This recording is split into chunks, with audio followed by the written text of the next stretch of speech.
Hello my dear students, good afternoon and welcome to Dream Classes. और काफ़ी late हो चुका है, पर फिर भी चलिए आज की क्लास की हम शुरुआत करते हैं। कुछ अर्जेंट आ गया था।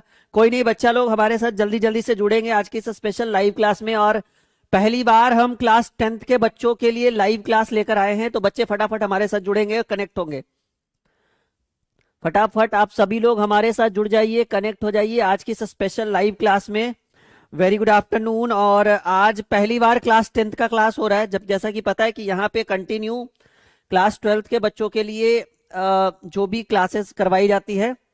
आई होप कि आज बच्चे थोड़ा रहेंगे हमारे साथ लाइव। और जी हाँ, फटाफट आप हमारे साथ जुड़ जाइए, कनेक्ट हो जाइए, आज की क्लास को ज्वाइन कर लीजिए हमारे साथ। ठीक है, फटाफट आप सभी लोग। Very good afternoon. जुड़ गया सभी लोग?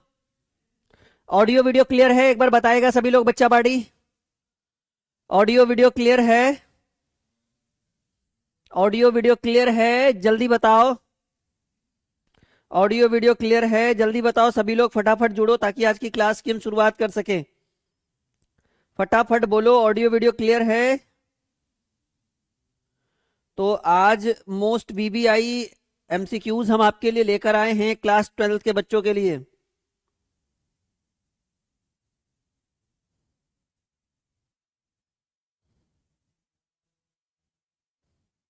फटाफट हमारे साथ जल्दी जल्दी सभी बच्चे कनेक्ट हो जाएंगे, जुड़ जाएंगे, ताकि आज की क्लास की हम शुरुआत कर सके। और आज क्लास 10th के बच्चों को हम के लिए हम लाइव क्लास लेकर आए हैं, पहला live class. Top most VVI MCQs हम आपके लिए लेकर आए हैं। और आई होप कि बच्चे हमारे साथ जुड़ेंगे।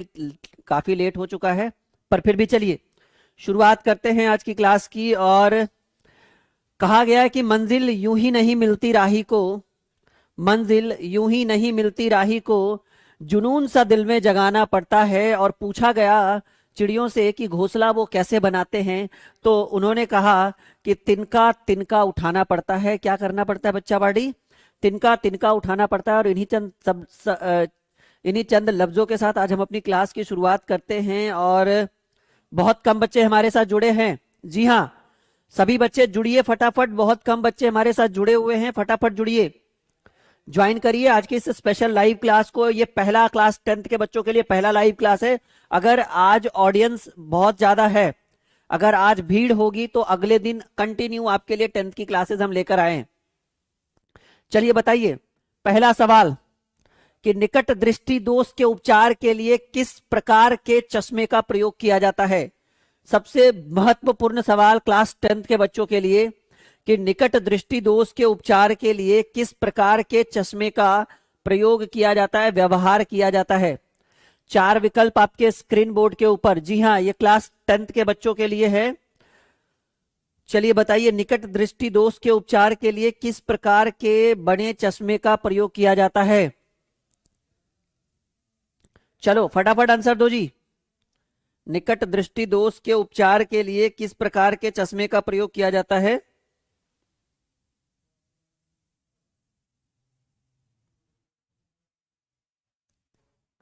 फटाफट जुड़ जाओ सभी लोग, लाइव आ जाओ फटाफट। जी हाँ, जल्दी बताइएगा। निकट दृष्टि दोष के उपचार के लिए किस प्रकार के चश्मे का प्रयोग किया जाता है? जी हाँ, वेरी गुड, बहुत बढ़िया, बच्चे आंसर दे रहे हैं फटाफट। और क्या आंसर है जी? जी हाँ, निकट दृष्टि दोष के उपचार के लिए अप्तल लेंस से बने चश्मे का प्रयोग किया जाता है। ठीक है,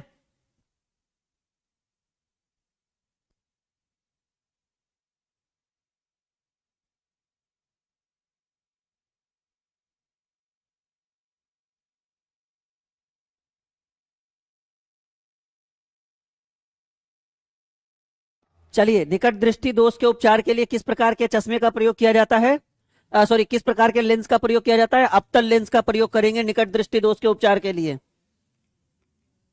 चलिए दूसरा सवाल। दूसरा सवाल, दीर्घ दृष्टि दोष के उपचार के लिए किस प्रकार के चश्मे का प्रयोग करते हैं? निकट दृष्टि दोष के उपचार के लिए अप्तल लेंस से बने चश्मे का प्रयोग करेंगे। तो सिंपल सी बात है, दीर्घ दृष्टि दोष के उपचार के लिए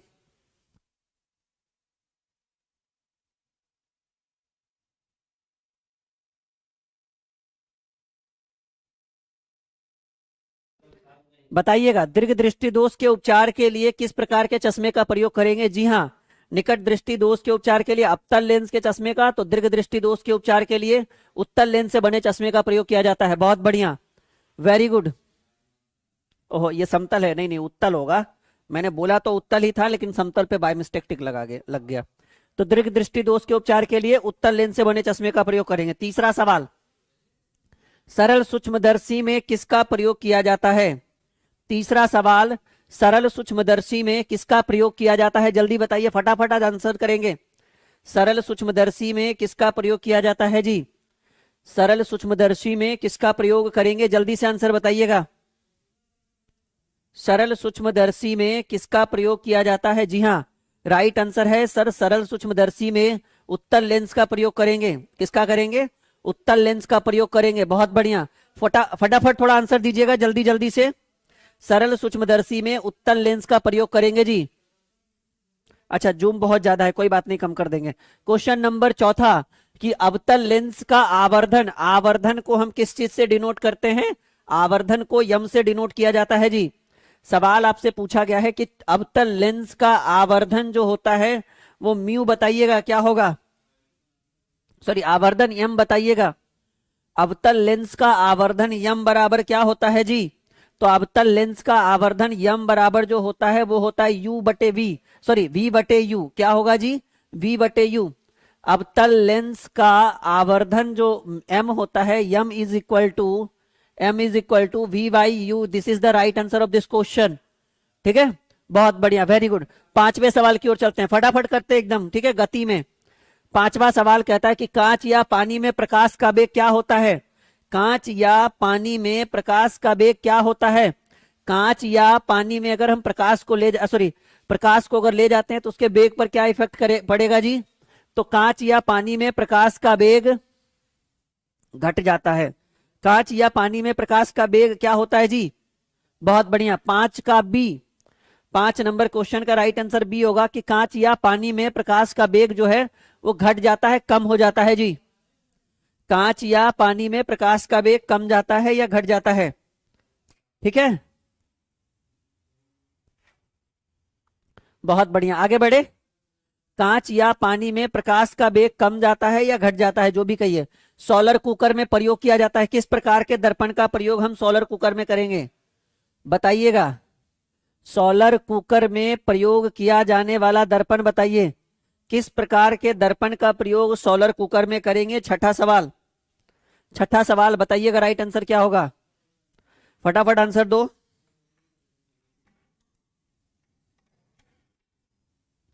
जल्दी से बताइएगा, छठा सवाल राइट आंसर क्या होगा?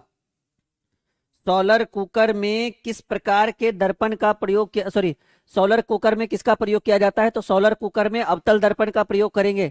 6 का राइट आंसर ये हो गया जी। चलो आगे बढ़े, जल्दी जल्दी से शेयर करते चलिए फटाफट सभी लोग। आज 10वीं की पहली क्लास है और आज अगर स्पेशल रहा तो ऐसे ऐसे बहुत सारी क्लासेस हम लगवाएंगे। अगर आज स्पेशल नहीं रहा तो फिर पता है कि आगे क्या होगा आपके साथ। चलिए 7वां सवाल, निम्न में से कौन सा पदार्थ लेंस बनाने के लिए काम आता है जी? किस पदार्थ का प्रयोग जो है वो लेंस बनाने के लिए किया जाता है? बताइएगा राइट आंसर। निम्न में से कौन सा पदार्थ लेंस बनाने के लिए प्रयुक्त नहीं किया जा सकता? किया जा सकता नहीं किया कर सकते।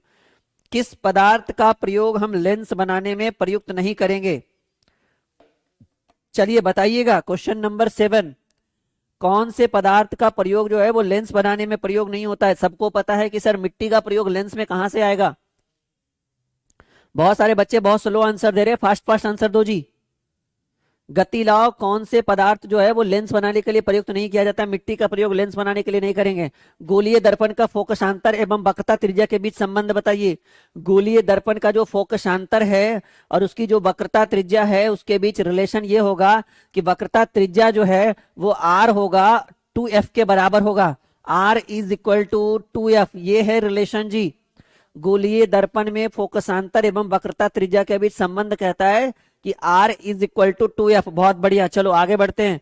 9वां क्वेश्चन, क्वेश्चन नंबर 9, प्रकाश तरंग का उदाहरण कौन सा है जी? क्वेश्चन नंबर 9, प्रकाश तरंग का उदाहरण बताइए।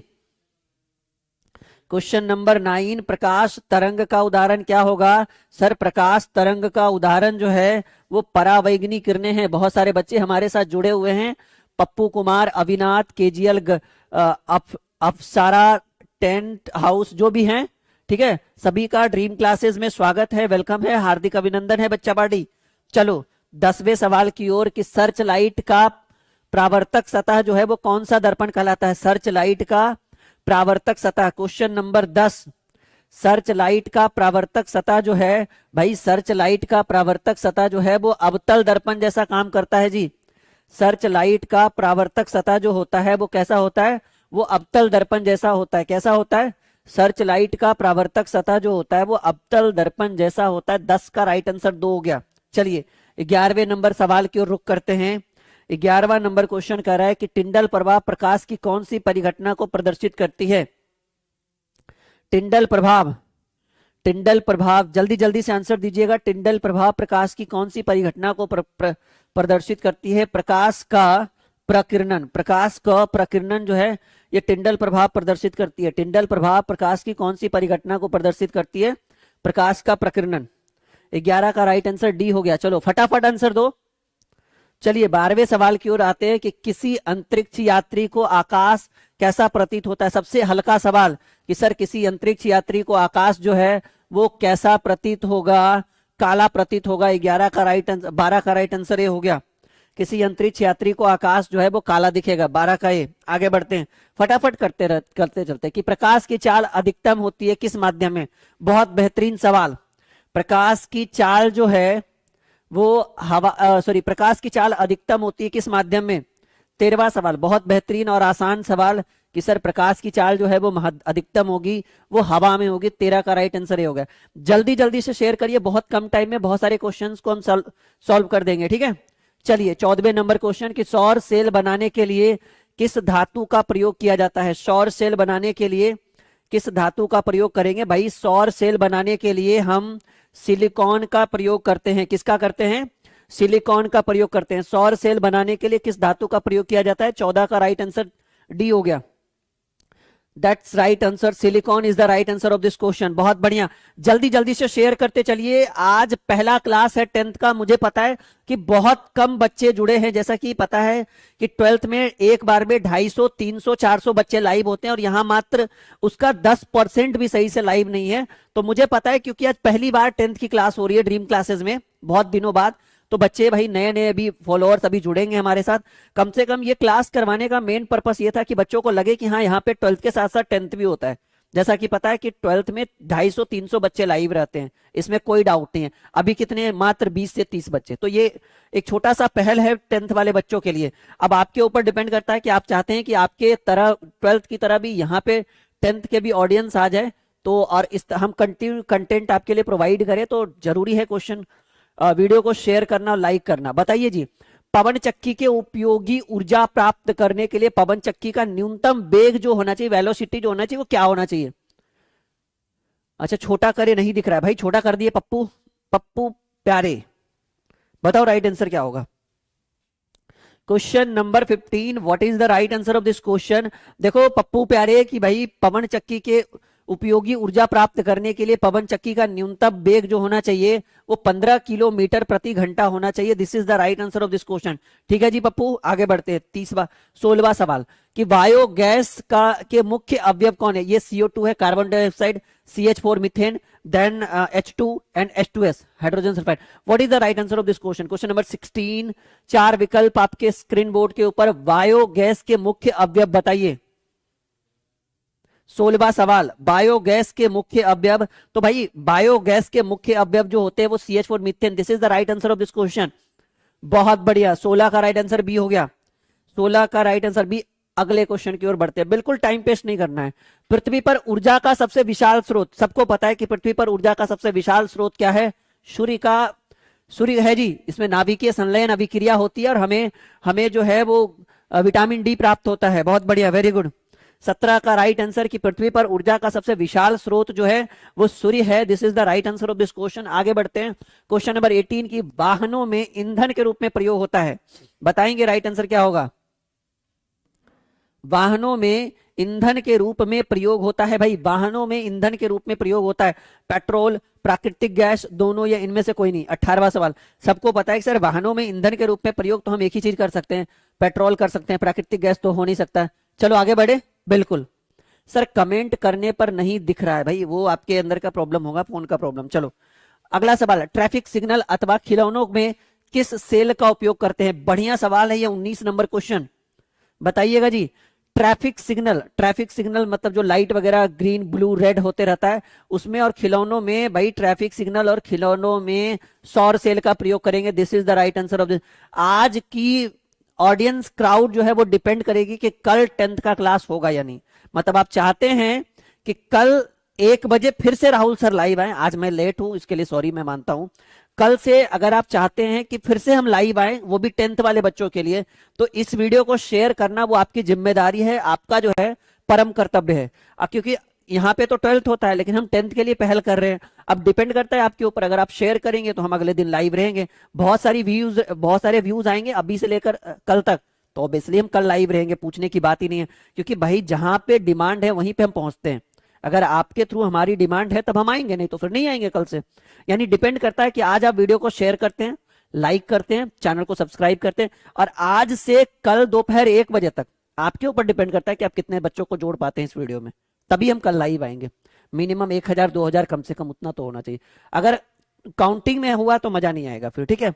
कम से कम के में होना चाहिए, 1K 2K 3K। बताओ जी, नरौरा नाभिकीय विद्युत संयंत्र किस राज्य में स्थित है?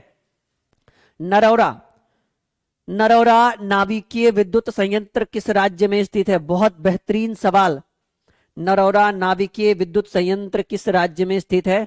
4 विकल्प आपके स्क्रीन बोर्ड के ऊपर, और राइट आंसर है कि भाई नरौरा नाभिकीय विद्युत संयंत्र जो है वो उत्तर प्रदेश में स्थित है। 20 का राइट आंसर सी हो गया। चलो आगे बढ़ते हैं। 21वां सवाल कि गोबर गैस एक प्रकार का क्या है जी? प्राकृतिक गैस, बायोगैस, लकड़ी या चूल्हा? क्वेश्चन नंबर 21, सबको पता है कि सर गोबर गैस जो है एक प्रकार का बायोगैस का उदाहरण है। 21 का राइट आंसर बी हो गया। गोबर गैस एक तरह का बायोगैस का उदाहरण है। आगे बढ़ते हैं, चलिए 22वें सवाल की ओर। 22वां सवाल कि टिहरी बांध किस नदी पर बना? ये 10वीं के बच्चे, बहुत प्यारे से छोटे से बच्चे होते हैं, ठीक है, और इनको अभी मसाला चाहिए, वो मसाला मैं दे रहा हूं, और फिर कॉन्सेप्ट भी हम देंगे, कोई डाउट नहीं है। 22वां सवाल, टिहरी बांध किस नदी पर बना है? 22वां सवाल। तो बच्चा पार्टी, टिहरी बांध जो है ये बहुत आसान सवाल है। टिहरी बांध गंगा नदी पर बना हुआ है। मजा आ रहा है सबको? मजा आ रहा है? हाँ जी। टिहरी बांध जो है वो गंगा नदी पर बना। 23वां सवाल, पवन का देश किसे कहा जाता है? 10वीं में इस तरह के प्रश्न काफी बार पूछे जाते हैं। पवन का देश कहा जाता है। Question number 23, what is the right answer of this question? पवन का देश, पवनों का देश, डेनमार्क, कोई डाउट नहीं है। 23 का राइट आंसर 3 हो गया, सी हो गया, पवनों का देश डेनमार्क हो गया। 24 नंबर क्वेश्चन, सौर सेल बनाने के लिए किसका उपयोग करते हैं जी? लोहा, चांदी, तांबा या सिलिकॉन? एक बेहतरीन क्वेश्चन आपके स्क्रीन के ऊपर गति में करवा रहे हैं। सौर सेल बनाने के लिए सबको पता है कि सर सौर सेल बनाने के लिए हम सिलिकॉन का प्रयोग करेंगे, यानी 24 का राइट आंसर डी हो गया। चलो आगे बढ़े, फटाफट बढ़ते चले। वेरी गुड, बहुत बढ़िया। सौर सेल बनाने के लिए सिलिकॉन का प्रयोग करते हैं। कौन सा परंपरागत ऊर्जा का स्रोत है जी? बताएंगे कौन सा परंपरागत ऊर्जा का स्रोत है? जैव मात्रा, नाभिकीय ऊर्जा स्रोत, भूतापीय ऊर्जा स्रोत या नन? बताइए राइट आंसर क्या होगा फटाफट।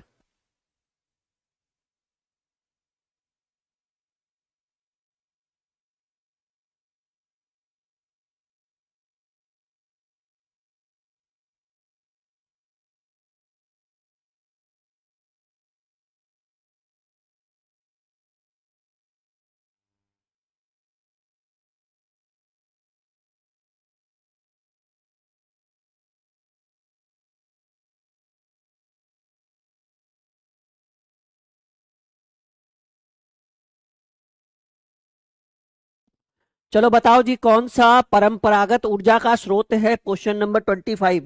चलो जी, परंपरागत ऊर्जा का स्रोत जो है वो जैव मात्रा को प्रदर्शित करता है। This is the right answer of this question. 25 का राइट आंसर हो गया ए। बहुत बढ़िया, मजा आ रहा है किड्स? आ रहा है बच्चों? डायनमो का सिद्धांत, बहुत बेहतरीन सवाल। डायनमो का सिद्धांत विद्युत चुंबकीय प्रेरण पर आधारित है। विद्युत चुंबकीय प्रेरण पर आधारित है 26 का ये। 27 नंबर क्वेश्चन, चुंबक द्वारा धारावाही चालक पर लगाए गए बल की दिशा जो है वो ज्ञात की जाती है किस के नियमानुसार? जी हाँ, चुंबक द्वारा धारावाही चालक पर लगाए गए बल की दिशा जो है वो ज्ञात की जाती है किसके नियमानुसार? किस वैज्ञानिक के नियमानुसार चुंबक द्वारा धारावाही चालक पर लगाए गए बल की दिशा ज्ञात की जाती है? 27वां सवाल, राइट आंसर फ्लेमिंग के बामहस्त नियमानुसार जो है वो चुंबक द्वारा धारावाही चालक तल पर लगाए गए बल की दिशा को फाइंड आउट कर सकते हैं। आगे बढ़े। ओके, आज गति है, एक नई ऊर्जा का संचार आपके अंदर कर रहे हैं, विद्युत धारा उत्पन्न करेंगे भाई, और आपके अंदर ऊर्जा का संचार उत्पन्न करेंगे वो हम हैं। ठीक है, नए नए किड्स, नए नए छोटे छोटे बच्चे आज जुड़े हुए हैं, नहीं प्यारे प्यारे नन्हे नन्हे से बच्चे होंगे, 10वीं के बच्चे प्यारे प्यारे ही होते हैं, नन्हे नन्हे से नहीं। कोई बच्चा का नाक भी बह रहा होगा, एक दो का जो होगा अभी लाइव में, नहीं सर्दी है जुकाम है होगा, अभी ठंडा का टाइम है। एम आई राइट? हाँ जी, 10वीं के बच्चे छोटे ही होते हैं, एकदम प्यारे प्यारे छोटे से नन्हे नन्हे से बालक होते हैं। आप भी होगे मुझे पता है, ठीक है। और मैंने बोला कि कुछ कुछ बच्चों के भी नाक भी बह रहे होंगे जो लाइव होगा अभी, नहीं। विद्युत धारा उत्पन्न करता है भाई, बहुत बढ़िया सवाल। क्वेश्चन नंबर 28, सबको पता है कि विद्युत धारा जो है ये चुंबकीय क्षेत्र का काम है जी, मैग्नेटिक फील्ड, ये विद्युत धारा उत्पन्न करेगा। ठीक है जी सर, देखो एक बच्चा कर रहा है जी सर मेरा बह रहा है। स्पेक्ट्रम में किस रंग की किरण का झुकाव अधिक होता है? स्पेक्ट्रम में किस रंग की किरण का किस रंग की किरण का झुकाव अधिक होता है? वैजानी पिनाला, ठीक है, बैगनी रंग के किरण का झुकाव अधिक होता है। क्वेश्चन नंबर 29 का सी। आगे बढ़े। 30 नंबर क्वेश्चन आ चुका है। स्पेक्ट्रम प्राप्त करने के लिए किसका उपयोग करते हैं भाई? अगर हमें स्पेक्ट्रम चाहिए, क्या फाइंड आउट करना है? स्पेक्ट्रम प्राप्त करना है, तो इसके लिए हम किसका उपयोग करते हैं? क्वेश्चन नंबर 30, स्पेक्ट्रम प्राप्त करने के लिए हम प्रिज्म का प्रयोग करेंगे, प्रिज्म का उपयोग करेंगे। ठीक है, स्पेक्ट्रम प्राप्त करने के लिए किसका उपयोग होता है? प्रिज्म का उपयोग होता है। Question number 30, right answer D, this is the right answer of this question. 31, श्वसन किस प्रकार की रासायनिक अभिक्रिया है? उपचयन, संयोजन, उष्माक्षेपी, उष्माशोषी। श्वसन। क्वेश्चन नंबर 31, 4 विकल्प आपके स्क्रीन बोर्ड के ऊपर, और राइट आंसर जो होगा वो होगा उपचयन। कि श्वसन जो है वो एक किस प्रकार की रासायनिक अभिक्रिया है? उपचयन। जी हाँ। अच्छा, किसी बच्चे को अगर नोटबुक खरीदना हो लास्ट टाइम एग्जाम में, तो वो बच्चा इस नंबर पे कॉल करेगा या मैसेज करेगा व्हाट्सएप पे कि सर हम 10th के स्टूडेंट हैं और हमें नोटबुक खरीदना है।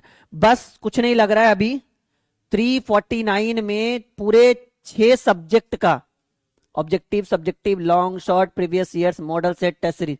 अगर वो ज्यादा फीस मांगे तो ये वीडियो दिखा देना यहां से काट के कि देखो सर तो इतना ही बोले। ठीक है, चलो, तो ये 6200733885 राइट आंसर हो गया। क्वेश्चन नंबर 31 हो गया। नाउ 32 पर आते हैं। सिल्वर क्लोराइड का रंग होता है, सिल्वर क्लोराइड, बताइएगा राइट आंसर क्या होगा? Question number 32, question number 32, silver chloride का रंग होता है, तो भाई सिल्वर क्लोराइड का जो रंग होता है वो श्वेत होता है, बिल्कुल सफेद होता है। 32 का ए राइट आंसर।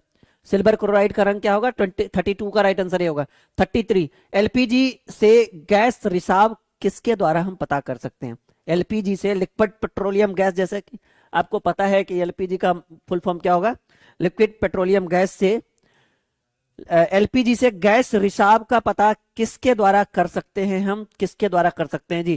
क्वेश्चन नंबर 33, चलिए, एथिल मर कैप्टन, एलपीजी से गैस रिसाव का पता एथिल मर कैप्टन के द्वारा हम लगा सकते हैं। और बिल्कुल एक बढ़िया सा क्वेश्चन आपके स्क्रीन बोर्ड के ऊपर है 33 का भी। 34 की ओर अगर आते हैं कि पुतली के साइज को कौन नियंत्रित करता है, तो पुतली के साइज को कौन नियंत्रित करेगा? ये क्वेश्चन आप पहली बार सुन रहे होंगे, ठीक है, लेकिन याद रखिएगा कि पचमावी जो है ये आपके पुतली के साइज को नियंत्रित करेगा। 34 हो चुका है। 34 क्वेश्चन कि पुतली के साइज को कौन नियंत्रित करता है? पचमावी। This is the right answer of this question. 35 की ओर, शॉर्ट सर्किट के समय परिपथ में विद्युत धारा का मान क्या हो जाता है जी? अगर मान लीजिए कि कहीं पे शॉर्ट सर्किट हो गया तो उस समय जो परिपथ में प्रवाहित धारा है उसकी वैल्यू में क्या परिवर्तन होगा? बढ़ेगा, घटेगा, अपरिवर्तित रहेगा? एंड जो भी आपका स्क्रीन के ऊपर, आपके स्क्रीन बोर्ड के ऊपर शो कर रहा है। क्वेश्चन नंबर 35, क्वेश्चन नंबर 35 कि शॉर्ट सर्किट के समय परिपथ में विद्युत धारा का मान। तो याद रखिएगा कि शॉर्ट सर्किट के समय परिपथ में विद्युत धारा का जो मान है वो बहुत अधिक हो जाता है जी। जी हाँ, ये गतिशील रूप ले लेता है। 35 का सी। आगे बढ़ते हैं। 36, किसे गर्म करके प्लास्टर ऑफ पेरिस प्राप्त किया जा सकता है? बहुत बेहतरीन सवाल, 10वीं के बच्चों के लिए एक बहुत ही शानदार प्रश्न कि किसे गर्म करके, किसको हीट करके हम प्लास्टर ऑफ पेरिस प्राप्त कर सकते हैं। बहुत बेहतरीन क्वेश्चन है जी। क्वेश्चन नंबर 36 बताइएगा राइट आंसर। ठीक है, किसे गर्म करके किसको हम हिट करेंगे देन हमें क्या प्राप्त होगा? Plaster of Paris. सबको पता है कि सर प्लास्टर ऑफ, ओहो जस्ट अ सेकेंड, ठीक है, सारे बच्चों को पता है कि सर प्लास्टर ऑफ पेरिस प्राप्त करने के लिए हमें जिप्सम को हिट करना पड़ेगा। किसको करेगा जी? प्लास्टर ऑफ पेरिस प्राप्त करने के लिए हमें जिप्सम को गर्म करना पड़ेगा, हिट करना पड़ेगा। चलिए आगे बढ़ते हैं। 37 नंबर क्वेश्चन, अष्टक सिद्धांत को किसने स्थापित किया था? Question number 37। तो भाई अष्टक सिद्धांत को स्थापित करने वाले वैज्ञानिक का नाम है न्यूलैंड्स। क्या है जी? अष्टक सिद्धांत को प्रतिपादित या स्थापित करने वाले जो हमारे वैज्ञानिक थे वो न्यूलैंड साहब थे। और आइए अगले सवाल की ओर बात करें। 38 नंबर क्वेश्चन कि पत्तियों में गैसों का जो आदान प्रदान होता है, जो पत्तियां, हमें पता है कि पत्तियां जो है वो शोषण करती है, जिस कारण से पौधे जो है वो हरे भरे रहते हैं, इसमें कोई डाउट नहीं है, तो नॉर्मल सा साइंस है। लेकिन प्राप्त प्रश्न है कि अगर इंसान सांस ले तो नाक से लेता है, सबको पता है। ठीक है, सांप अगर सांस ले तो त्वचा से लेता है। लेकिन एक प्रश्न यहां से आ गया कि पत्तियों से, जी हाँ, पत्तियों में गैसों का आदान प्रदान कहां से होता है? तो बच्चा party, this is the right answer of this question. रंध्र के द्वारा जो है वो पत्तियों में गैसों का आदान प्रदान होता है। चलिए आगे बढ़ते हैं 39 नंबर क्वेश्चन की ओर। 39 नंबर क्वेश्चन है कि एसिटिक अम्ल का IUPAC, international union pure and applied chemistry, this is the full form of IUPAC। IUPAC का फुल फॉर्म क्या होगा? International union pure and applied chemistry. लेकिन हमें क्या चाहिए? हमें चाहिए कि सर जी एसिटिक अम्ल का IUPAC नाम बताइए। Question number 39। ठीक है, तो एसिटिक अम्ल का IUPAC नाम जो होगा वो होगा एथेनोइक अम्ल। This is the right answer of this question. This is the right answer of this question. Acetic अम्ल का IUPAC नाम जो होगा एथेनोइक अम्ल होगा। और आइए अगले सवाल की ओर प्रश्न रुक करते हैं कि अलैंगिक जनन मुकुलन द्वारा होता है किसमें? अलैंगिक जनन मुकुलन जो है वो किसके द्वारा होता है? तो बहुत बेहतरीन सवाल है और ये इस तरह के क्वेश्चन बोर्ड के एग्जाम में काफी बार पूछे जाते हैं 10th बायोलॉजी में। तो याद रखिएगा अलैंगिक जनन मुकुलन जो होता है वो इष्ट में होता है। किसमें होता है? इष्ट में होता है। 40 का राइट आंसर, अरे एक सेकंड, हाँ जी ठीक है बिल्कुल। अलैंगिक जनन मुकुलन द्वारा होता है, वो किसके द्वारा होता है? वो इष्ट के द्वारा होता है। 40 का राइट आंसर भी हो गया। चलिए अगले सवाल की ओर रुख करते हैं। ठीक है, अगला सवाल क्वेश्चन नंबर 41 नंबर क्वेश्चन कह रहा है कि कौन सा लेंस अपसारी लेंस भी कहलाता है? उत्तल लेंस को हम क्या कहते हैं जी? क्वेश्चन नंबर 41 बहुत बेहतरीन सवाल है आपके स्क्रीन बोर्ड के ऊपर। क्वेश्चन नंबर 41 कि उत्तल लेंस को अभिसारी लेंस कहते हैं, ये आपने पढ़ा होगा। तो अवतल लेंस को हम क्या कहेंगे? अपसारी लेंस कहेंगे। This is the right answer of this question. 42 की ओर अगर रुक करें फटाफट, तो 42 नंबर क्वेश्चन कर रहा है कि चालक का प्रतिरोध किसके ऊपर निर्भर करता है? तो चालक का प्रतिरोध जो है वो चालक में, जस्ट अ सेकेंड, ठीक है, प्रश्न बहुत बढ़िया है। चालक का प्रतिरोध किसके ऊपर निर्भर करता है? तो याद रखिएगा कि चालक का प्रतिरोध जो है वो चालक की प्रवाहित विद्युत धारा के ऊपर निर्भर करता है। 42 का राइट आंसर डी हो गया। आगे बढ़ते हैं, थोड़ा फास्ट करते हैं। ठीक है, क्वेश्चन है शुद्ध जल का पीएच मान। पूछने वाली बात नहीं है सर, शुद्ध जल का पीएच मान 7 होता है। ठीक है, कोई बहुत बड़ा ये खतरनाक क्वेश्चन नहीं था। शुद्ध जल का पीएच मान 7 होता है। आगे बढ़ते हैं 44 में कि सभी अम्लों में पाया जाता है। सभी अम्लों में क्या पाया जाएगा? What is the right answer of this question? 44 सभी अम्लों में क्या पाया जाता है? सभी अम्लों में पाया जाता है हाइड्रोजन। आगे बढ़ते हैं। सब बच्चा नोट कर रहा है? हाँ जी, आज टाइम नहीं है इसलिए कमेंट बच्चों के नहीं पढ़ रहे, इसलिए फास्ट फास्ट करवा रहे। ठीक है, बताओ क्लोरोफिल वर्णक का रंग जो होता है वो क्लोरोफिल वर्णक का रंग कैसा होगा? क्वेश्चन नंबर 45 जल्दी बताओ। क्लोरोफिल सबको पता है हरा होगा जी। इस तरह के कंडीशन में क्लोरोफिल वर्णक का रंग जो होता है वो हरा होता है। 45 का ये। 46 नंबर क्वेश्चन कह रहा है आपके लिए बहुत बेहतरीन सवाल कहता है कि अमीबा में भोजन का अंतःग्रहण कहाँ होता है? किसके द्वारा होता है? तो अमीबा में, क्वेश्चन नंबर 46 है ना, अमीबा में भोजन का अंतःग्रहण जो होता है, जस्ट हाँ, कुटपाद के द्वारा किया जाता है अमीबा में भोजन का अंतःग्रहण। चलिए आगे बढ़ते हैं। 47, वृक्क की क्रियात्मक इकाई निम्न में से कौन सी है? वृक्क की क्रियात्मक इकाई, भाई वृक्क की क्रियात्मक इकाई जो है वो नेफ्रॉन कहलाती है। क्या कहलाएगी? नेफ्रॉन कहलाएगी। क्या कहलाएगी बच्चा बाड़ी? वृक्क की क्रियात्मक इकाई जो है वो नेफ्रॉन कहलाएगी। और आगे बढ़ते हैं 48 में। 48 नंबर क्वेश्चन की बाष्पोत्सर्जन की क्रिया, बाष्पोत्सर्जन जो है वो किस तरह की प्रतिक्रिया का उदाहरण है, बताइएगा। 48 राइट आंसर होगा कि बाष्पोत्सर्जन जो है वो भौतिक अभिक्रिया या भौतिक प्रतिक्रिया का उदाहरण है। 48 का राइट आंसर भी। क्लियर है? चलो 49 नंबर क्वेश्चन की ओर अगर हम रुक करें तो 49 नंबर क्वेश्चन है कि कवक में पोषण की कौन सी विधि पाई जाती है? तो कवक में पोषण की मृतजीवी पाई जाती है। और ये आखिरी क्वेश्चन, आज 50 करके छोड़ देते हैं, ठीक है। और ये आखिरी क्वेश्चन कि किण्वन की प्रक्रिया है, किण्वन की किस तरह की प्रक्रिया है? तो भाई किण्वन की वायतीय प्रक्रिया है, यानी 50 का राइट आंसर जो हो गया वो बी हो गया। This is the right answer of this question. और आई होप कि क्लास 10th के बच्चे, जो बहुत कम भीड़ है आज, कल के लिए इस वीडियो को शेयर करेंगे। मतलब आप चाहते हैं कि कल फिर से 10th का क्लास हम करवाएं, ठीक है, कल फिर से हम 10th का क्लास करवाएं, लाइव आए, तो इसके लिए आज इस वीडियो को आप पूरा